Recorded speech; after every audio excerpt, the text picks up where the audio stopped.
I'm here tonight to explain why hacking can be awesome.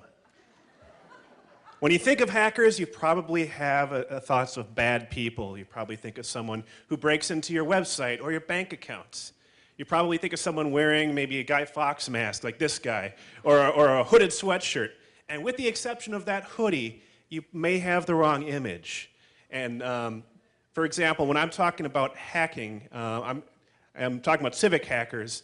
I'm using the old definition of hacking. Oh, this guy, this is our executive director of our civic hacking group, and he looks pretty funny, yeah.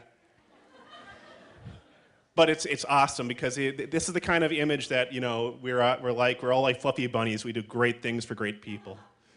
So hacking is about solving problems, building things to solve problems through our own ingenuity. And just like these World War II mechanics would build airplanes out of the scrap parts of 8 or 9 other aircraft, we solve problems by hacking things apart and putting them back together again.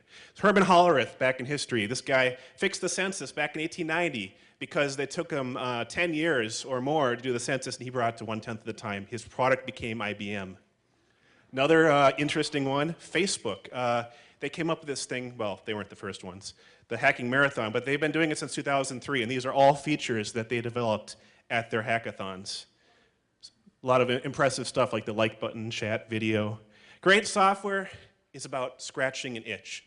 It's about making our lives less miserable, dealing with irritations that we have in our day-to-day life. And when we have irritation that we need to scratch, somebody else is probably feeling it too. So National Day of Civic Hacking, this event started last year for the first time. It's all about relieving pain all across America, solving problems for people. So what is a hackathon like? What do we do? Let's talk about that. So we might plan something out. Go to a whiteboard and just start sketching. Talk about what are the pain points? How might we attack this? What kinds of things can we do? And then we start sketching, make a design. And once we get that design, we just sit down together and we all start hacking. We build things. It doesn't mean you have to be a super geek. It doesn't mean you need to know how to program. Whether you're technical or not technical, you can get down in front of your laptop and do something to help the world. And once we only have 1 or 2 days. It took Hollerith 6 or 8 months. We're not expecting you to do it in one weekend. But at the end of the weekend, you've got a prototype. You've got the seed, a germ of what you're going to present to the rest of the people. And that prototype is, you're going to tell them why this can change the world, how it's going to make your lives better. And you're probably asking yourselves, what can a few geeks really do? Last year was the first annual National Day of Civic Hacking. Just in the first year alone, it took off. 11,000 of us worked at 95 events all around the country. This year, it's up to 123. We've gone international. We've had some great success right here in town. This is OMG Transit. They solved a problem. Real-time bus information. You can actually find out when your bus is going to arrive, not when it's supposed to arrive. They got to go to the White House to present on this. There's another team that got to go to the White House. I have several. This is Tulsa, Oklahoma. These guys could put down real-time disaster information for emergency responders.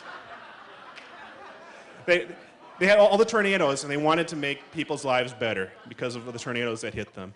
Another one was out in Boulder, Colorado. This year. They managed to fix the problem that people were getting flood alerts when they weren't even in the area that was affected. So they wanted more high resolution. And in real time, by text message that would reach you when the internet was unavailable and phones were down. We've had great success and lots of growth. And this is our state secretary, Mark Ritchie.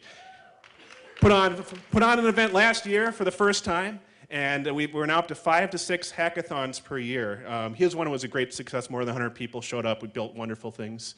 So difficult problems like homelessness are always hard to fix. And we're going to try at our hackathon to do some things to help out. Just because we can't do it in the span of 1 weekend doesn't mean we shouldn't do something to help. So we're working hard and trying to make the world a better place. This guy, Nick Skaitlin from NASA, suggested that this is about democracy. It's about participation.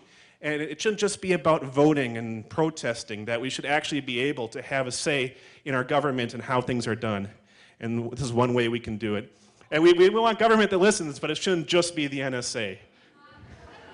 It should be all the agencies, and many of them do want us to help, and they want us to be able to use their data and build things that make people's lives better. So if you love this and you want to take part in this, we should come out next weekend, Hack4MN, National Day of Civic Hacking, and let's hack together a better world. Thank you, folks.